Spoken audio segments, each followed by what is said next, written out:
Hi guys, that's Gianpaolo Lorusso speaking for a new edition of the Top 10 PPC News-Parade of the last week of June 2025. What we are talking about today: Google Ads, impression up, CTR down.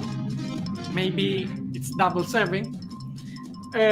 Audience layering and smart bidding. Product status report back in the homepage of Google Merchant Center. New video asset reports. First order offers in US.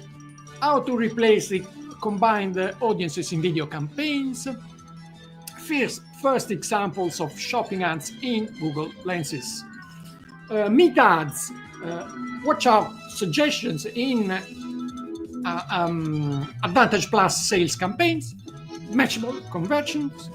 Cut and expand functionality in media assets in ads. Tik Tok ads countdown bids launched now in US. And finally, analytics import costs from Google Sheets in GA4.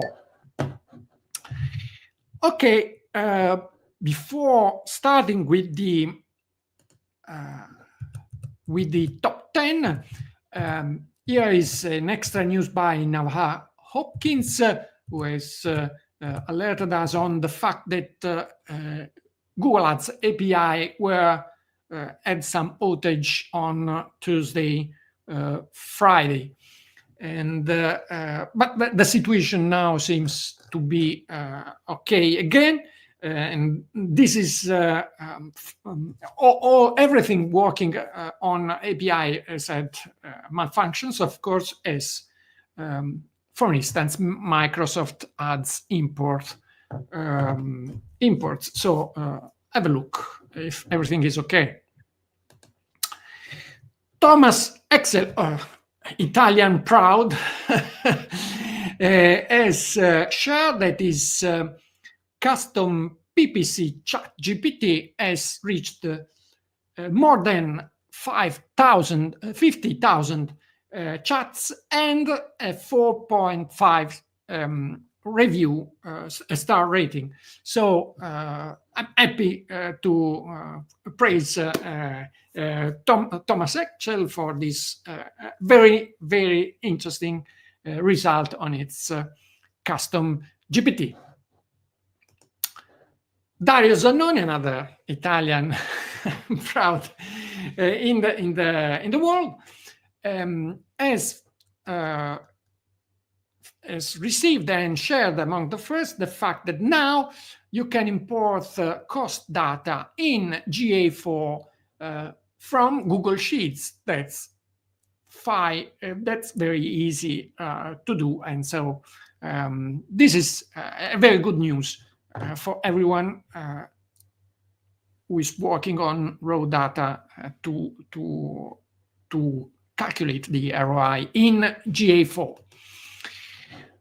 News number 10.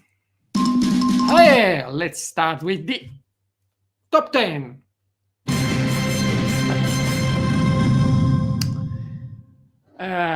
Morgan Livingston, jumpfly.com. She's sharing among the first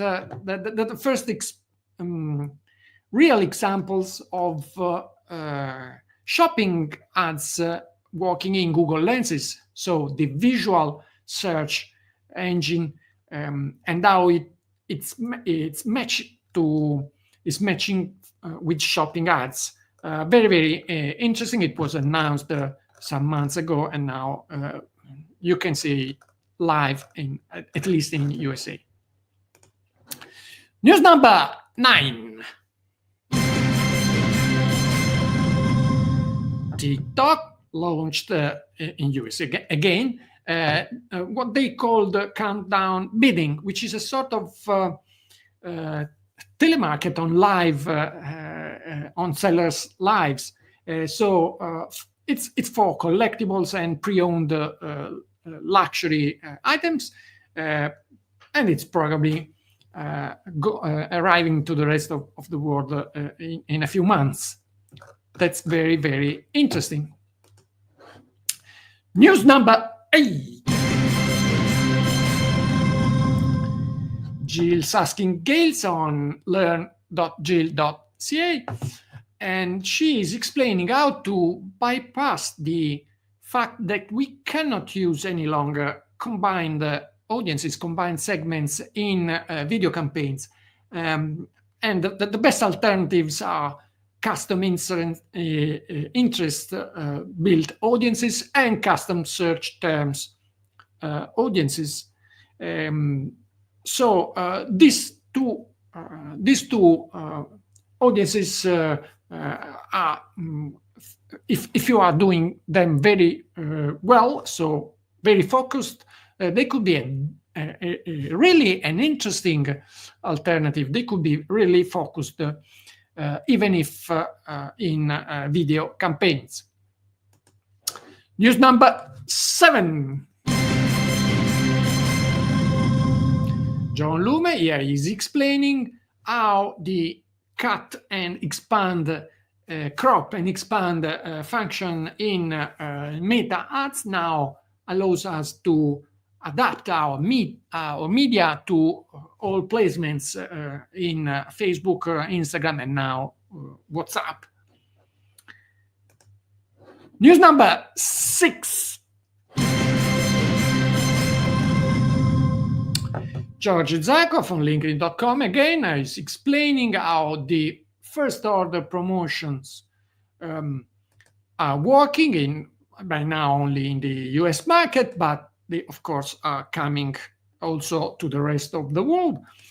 And he's explaining exactly all the mechanism of this new promotion, which is clearly interesting for a lot of merchants. News number 5.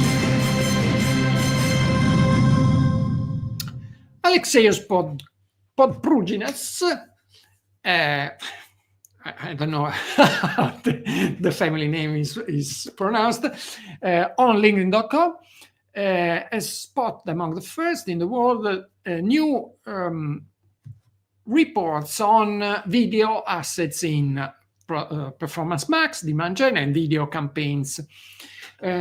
Interesting metrics which were only available before in YouTube and not directly in Google Ads. News number 4. Johan Ferran on LinkedIn.com has spotted among the first the old status, product status historic charts back to the homepage of Google Merchant Center. A lot of professionals were blaming Google for burying this report among the others in the Merchant Center. Now it seems that Google has heard us and brought back it to the homepage. Welcome back. News number 3. Joey Bidner on LinkedIn.com, who has recalled to us the fact that you can still layer audiences in smart bidding search campaign. And you can also use the bid multiplier, the bid adjustments, even if the official documentation of Google says that it's not possible. And Brad Geddes also clarifying the fact that, okay, bid modifiers probably don't work in this case, but audience layering is anyway steering the algorithm towards the most warm users. So that's an interesting post to optimize, to further optimize search campaigns. News number 2, which actually are 2 posts by Bram van der Allen on LinkedIn.com. The first one is on the so-called matchable transaction, which are all, it's a multiplier transaction, which has been set to give a more precise idea of all the transactions which are impossible to track in offline. The second post, the second interesting post by Brian van der Allen, again on LinkedIn.com, is on the fact that the platform is suggesting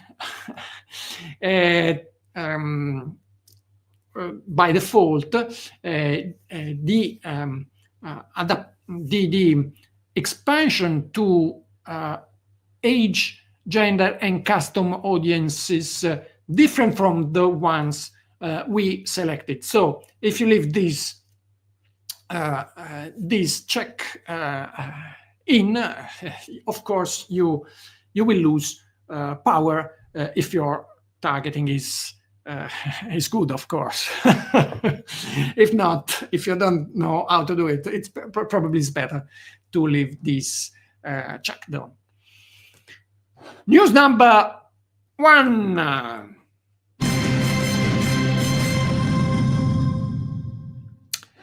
The first and most important piece of news, in my opinion, this week is by Grid Markupchen on LinkedIn.com.